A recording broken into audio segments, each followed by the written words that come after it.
is motivation, right? Because you can, for example, people say, well, I don't have enough time, right? Or people say, I've got too much going on, my mind won't stop thinking, I'm dealing with difficulties in my life right now, so it's not a good time, all that.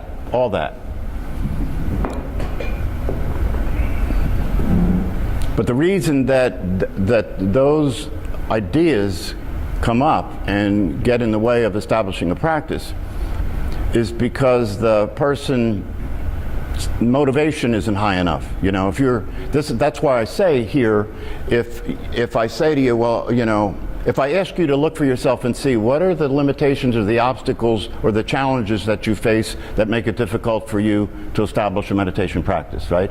If I ask you that and you look and you ask yourself that and you look to see what the answer to the question is, it would be a useful activity, right? Because then you would see whether time is a problem for you, then you would see whether trying to sit still with your mind racing is a problem for you, then you would see if you got things going on in your life that keep you from being able to sit still and practice, you would see all that. But if I said to you, after you come up with those obstacles, right? If I said to you, okay, I understand your problem, no problem. Here's what we'll do. Even though you don't have time, and even though you got too much going on, and even though you can't sit still with your mind racing, I understand all that, but I'll tell you what we'll do. Every day that you practice, I'll give you a $1,000 bill. You notice how the mind starts to say, well, maybe I don't, maybe I don't, maybe those problems aren't as bad as I thought they were, you know, right? So you see, because all I did was I created a motivation for you, right? Everybody likes money, right? So as soon as I create the right motivation, the things that were obstacles aren't a problem anymore. Isn't that interesting? So that shows to go you. That just gives you an example of how your mind works. And that's why I say that if I can change your mind for you with a dollar bill, right? Then your mind must be playing games. If I can change your mind for you with a dollar bill, then your mind must be playing games, right? So that's what I want you to start to become aware of, that your mind's playing games.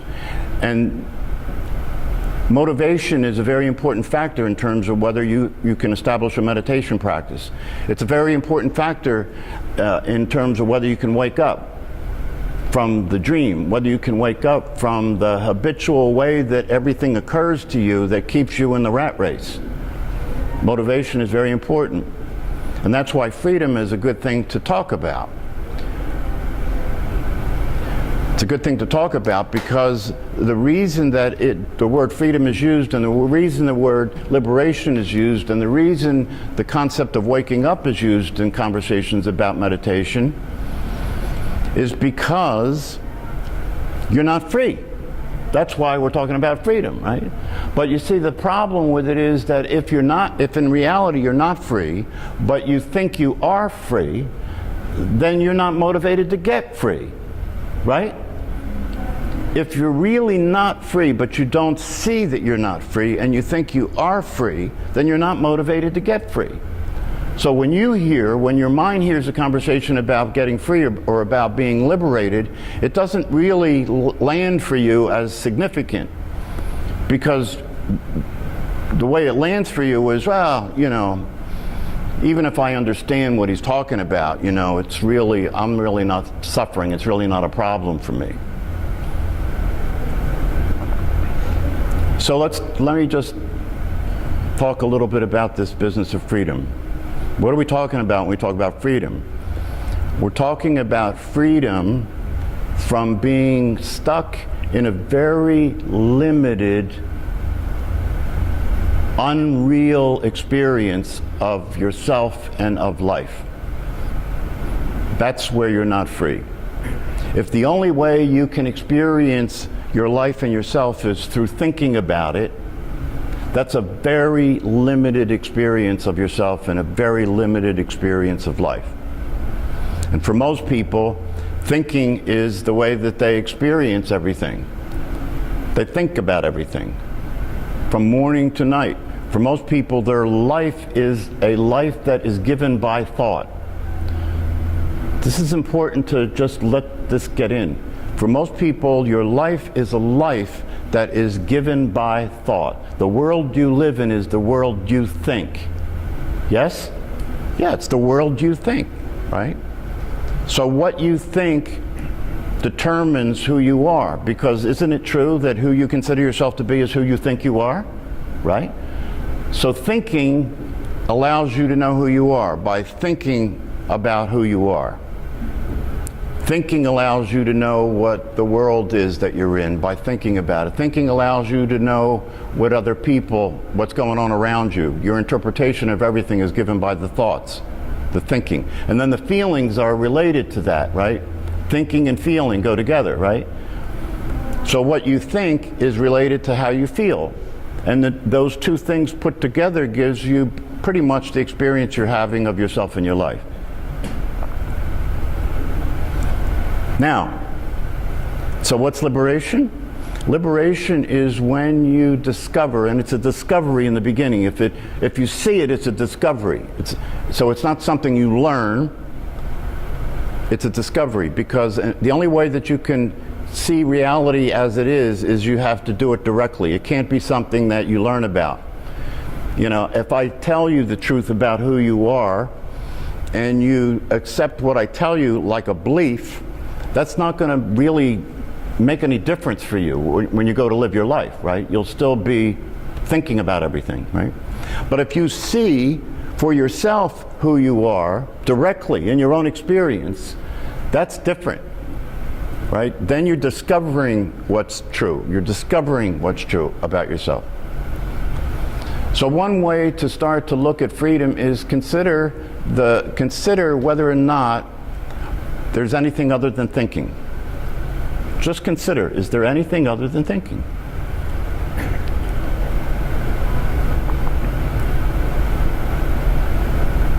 When we practice meditation and we practice the basic technique of mindfulness meditation, what we do is we maintain attention on the breath, right? So when you maintain attention on the breath, what distracts you from that most of the time? Thoughts. So that means when we maintain attention on the breath, we're moving attention away from thinking. And when you move attention away from thinking, there's a restlessness that starts, because it's like, oh, well, I don't know what's going on here, right? Because if I can't think, then then I'm not in control. I don't know what's going on here, right? And so that's why when the thoughts arise and you're paying attention to your breath, it takes your attention back, because I'm used to this, I'm familiar with this, right? Now, if I can think about it, then I feel more comfortable, I feel more secure, because that's the way I am. That's how I know who I am. I think, right? I think, therefore I am, right? Not true. That was a famous philosopher's statement. You know, Descartes said, I think, therefore I am, right? But it's amazing when you consider how blind that statement is, how obviously untrue that is, because how can you think without being aware first, right? So the true statement is, I am, therefore I think. It's not I think, therefore I am. But you see, it appears to make sense that you think, therefore you are, because that's the way most people experience who they are, is they think about it, right? If I ask you who you are, you start to think about who you are, don't you? And you tell me what you think that you are. But freedom is to come to the discovery that that's not a good way to experience yourself. That's not going to give you access to the truth. Because there's something there before you think. Is there anything other than thinking? When we practice the technique of mindfulness meditation and we maintain attention on the breath, we're moving toward the discovery. Because once we have attention on something other than thought, it allows us to get free from the limitations of thought and allows us to be more receptive to the possibility of discovering what's there other than thought. So if you're maintaining attention on the breath and you stabilize that over time, you practice consistently and you stabilize that over time so that you can maintain that attention on the breath pretty stable, right? So you may get distracted, but you notice it immediately and you're able to bring it back to the breath again. Once you do that, then something becomes more possible than it was. And the possibility that shows up that is more possible than it was is now that you're not totally consumed with thinking, your attention is on the breath, you're free from only being able to know what you think, right? And now there's a possibility that you may discover that what is there beyond thinking, before thinking, is awareness itself.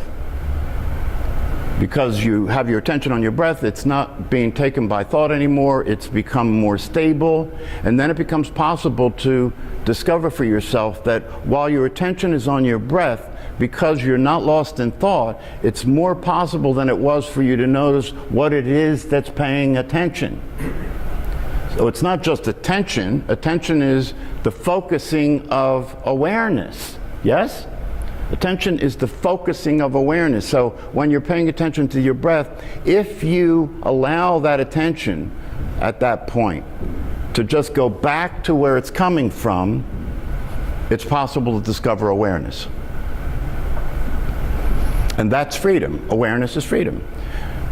If you just look at it, we've talked about this before, and I think it's very important because this is directly related to motivation. Because you see, here's the deal. If you really see the truth about what freedom is and what liberation is, and you see how constrained your life is and how limited your life is, and how the way you're living your life lost in thought creates suffering, if you really see that clearly and you understand what it cost you, and you understand the effect on your body, you understand the effect on your mind, you understand the effect on your brain, you understand the effect on your relationships, if you really see that clearly, you will be motivated to meditate. If you realize you're in hell, you're motivated to get out, right?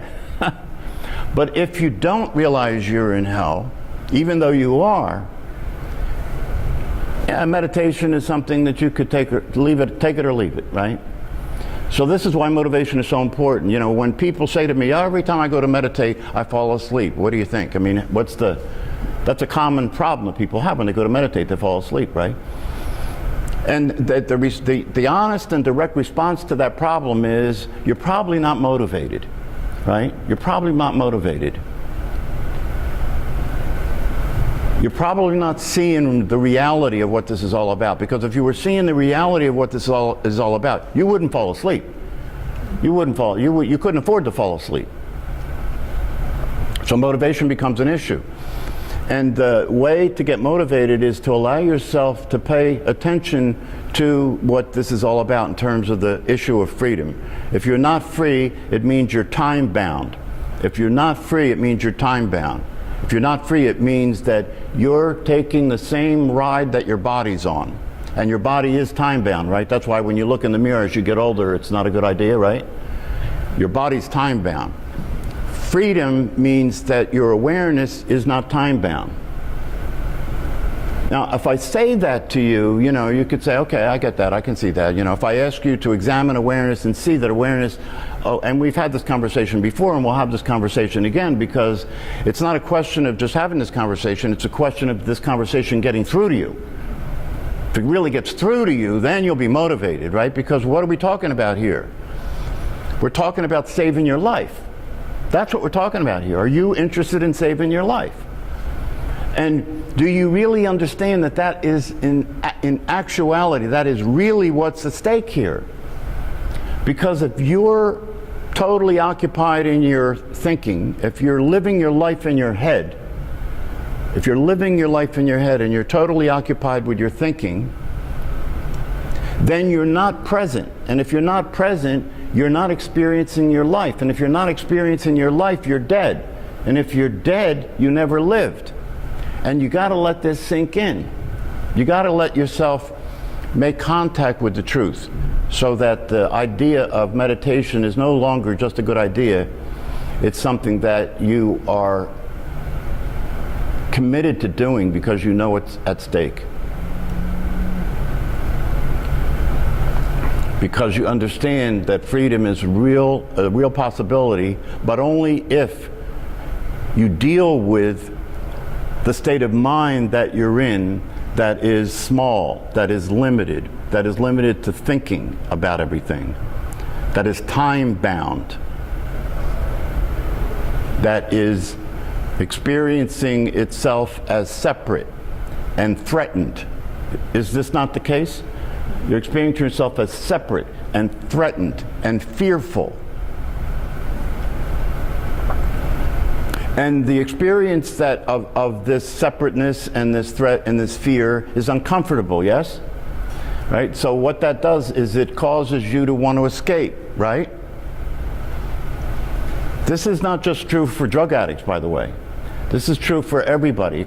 The discomfort of being aware and in contact with the truth causes people to want to escape rather than get free. You see? Causes people to want to escape rather than get free. And how do we escape? By distracting our attention, yes? Watching television. The biggest distraction of attention is to just be in a state of mind wandering, right? When you're, and I've already told you that the research has shown that people mind wander, their mind's wandering about 50% of the time, right? So if mind wandering is a form of escape, right, your attention is no longer on the reality of life, the reality of what's actually going on in terms of the discomfort, the unworkability of it. So you're off mind wandering. But you see, the problem with mind wandering as a way of escaping is it doesn't work, because that's suffering too. Because when you're mind wandering, all the things you're thinking about are negative, and the things you're afraid of, and the things you want, right? So that's not working. That's not going to work, right? So then there are the other forms of escape, you know, just watching TV. And when I say watching TV, there's a difference between using the television to watch a program, right?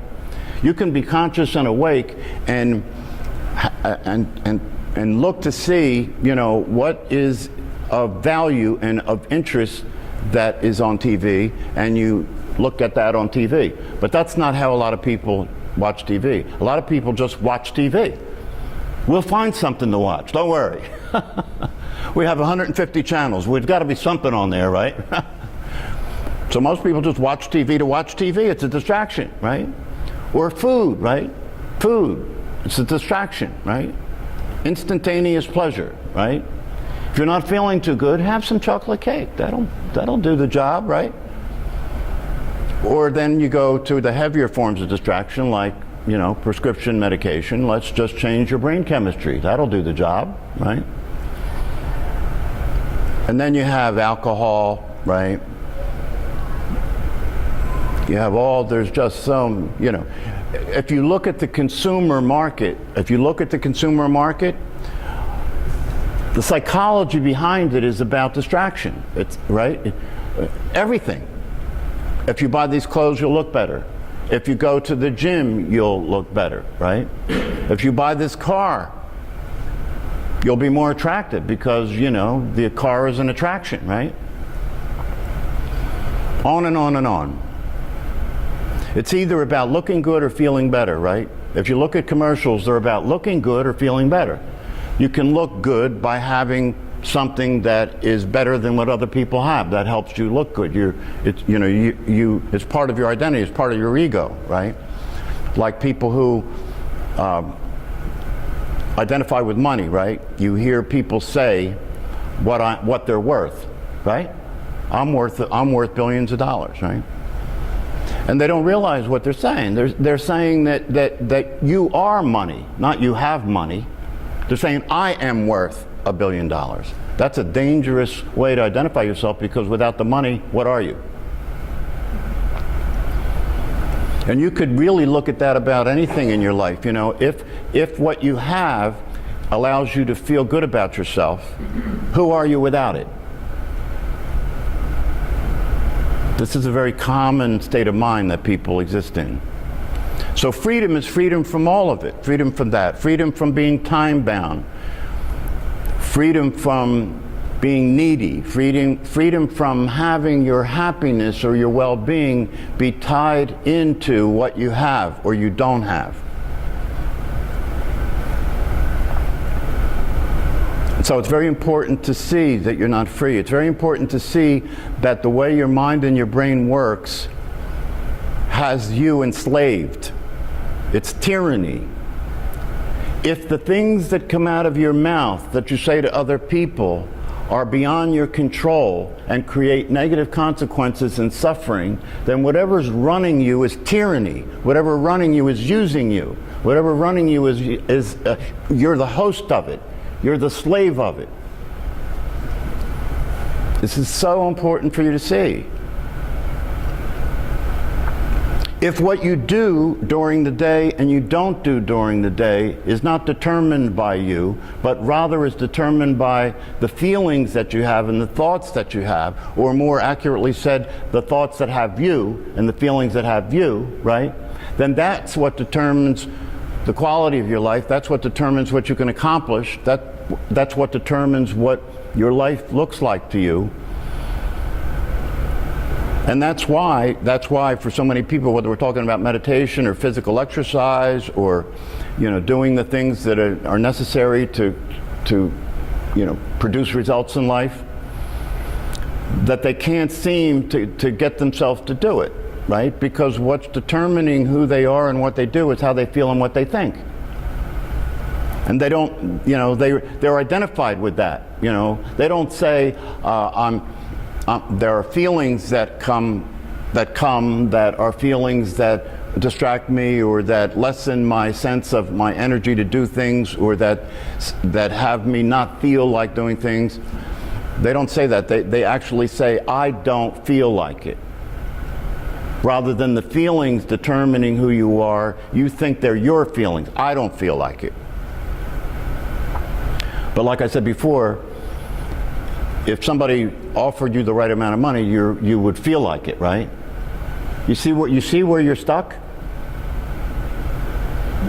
You don't feel like it, but if the motivation becomes different, you do feel like it. So what's the truth? Do you feel like it or you don't feel like it? Liberation is liberation from being stuck with that, being stuck with, you got to have the carrot. That's why when people come to a meditation class a lot of times, they say, how long is this going to take? When am I going to get paid, right? When am I going to get paid? When are the results going to come, right? So I know whether to bother. Because if this is too inconvenient and I'm not going to get paid soon enough, I'll go, have a drink. Because if I drink alcohol, that happens really quickly. I don't have to wait. I don't have to do anything. Very convenient. I like it. It's convenient. Right? So you just think, if you start to see the truth, you start to see that the way your mind works and the way your emotional body works and the way your habit patterns work is they don't allow you to do anything that's too inconvenient. Even if it's in your best interest. Even if your life depends on it. Even if your life depends on it, it won't allow you to do it. The habits that many of us have that allow us to continue to not pay attention to our health, physical health, right? The habits that many of us have that cause obesity, that cause us not to pay attention to our physical health and not to take care of our bodies, are a direct result of not being free to do that. You're not free to do that because how you feel and what you think and what's running your attention doesn't allow it to happen. It's too inconvenient. It's too inconvenient to be alive. It's too inconvenient to be fully alive.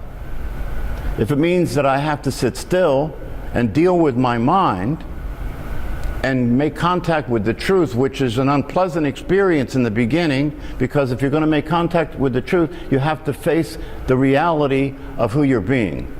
And for most people, that's facing the reality of your being unable to act in your own best interest.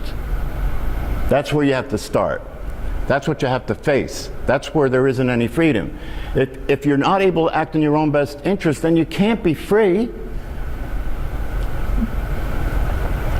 So you have to start there. You have to face that. You have to let yourself see the reality of what's going on. That will motivate you to get free. But if you just continue to sleep through it, if you continue to sleep through your life, if you continue to consider the thoughts in your mind to be your thoughts and to make sense, you're never going to get out of it.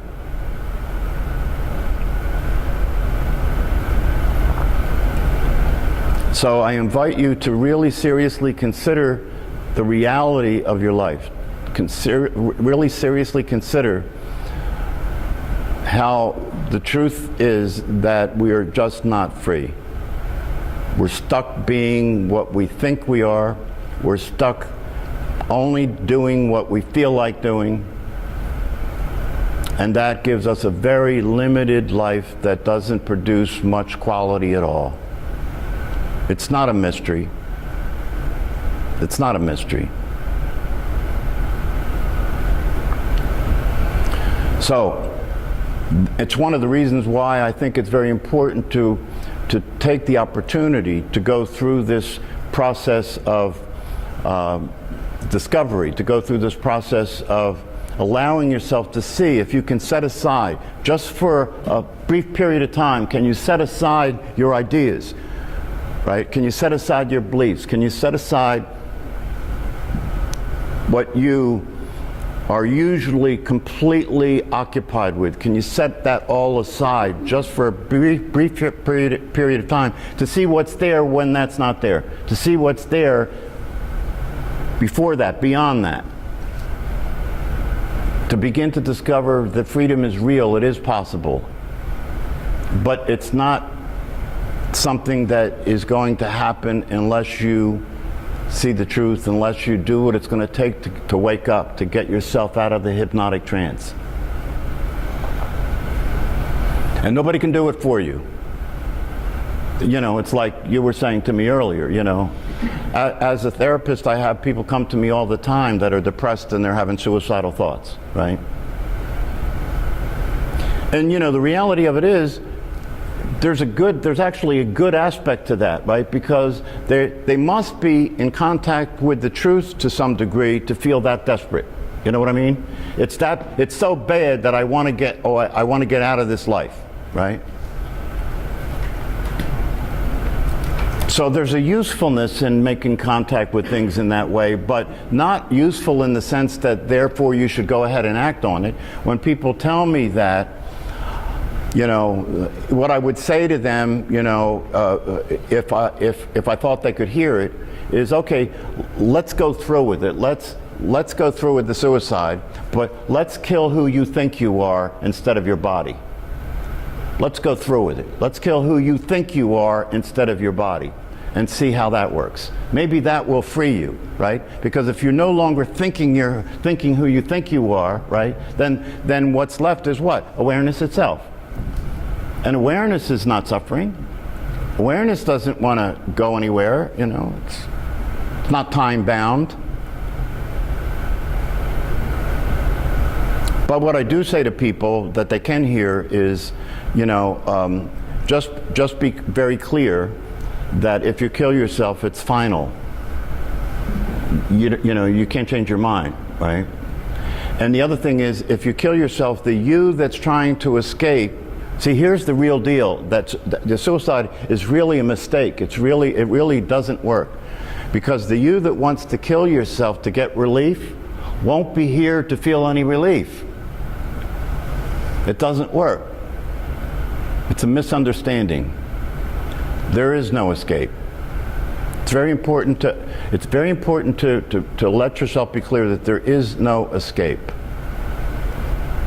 And if you really get clear about that, you'll start to surrender. You'll start to give up the idea that there's any way that you can get this to work other than to see the truth. And if you see the truth, you're free. You're free. You can relax and enjoy the show. You're free. You can relax and enjoy the show because you begin to realize that what you were taking to be real and so serious and heavy is just like the movies, right? When you're in the movies, the reason why it's entertainment, right, is because you know it's not true, right? You can let yourself get lost in the movie and feel afraid if it's a horror movie, feel romantic if it's a romantic movie, right? You can let yourself get lost in the movie, but you're safe. You know that it's not real. When you are free from your thought processes and from your mind and from time, your life appears the same way. Your life appears the same way. You can relax and enjoy it because there's nothing serious happening. There's nothing real happening. It's all a show. It's all an appearance. So, especially on Sundays, I want to take the opportunity for us to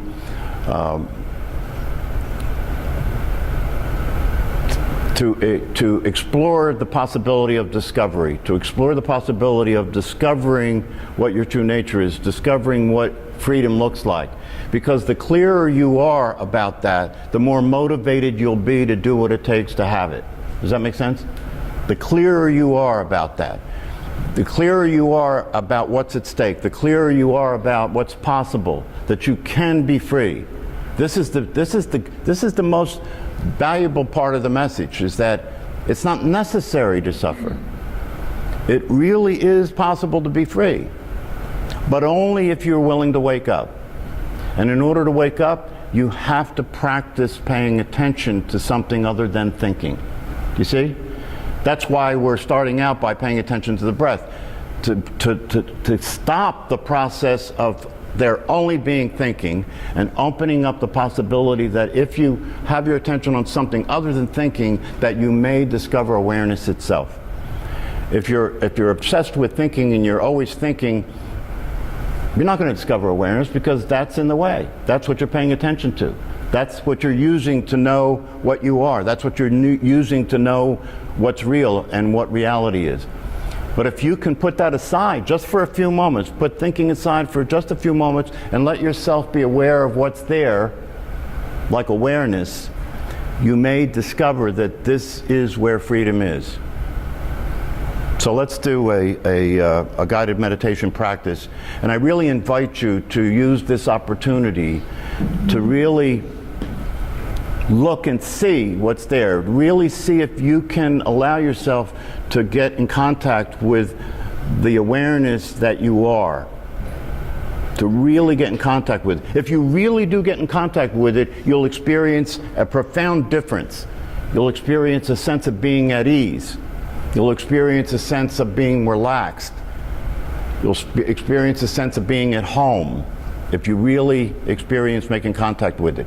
It may not stay because your attention will get caught back in your thinking again, right? But at least the serum is in. You know what I mean? At least the serum is in. At least now you see what's possible, and that'll motivate you to do what you need to do to have that be your experience consistently. Okay.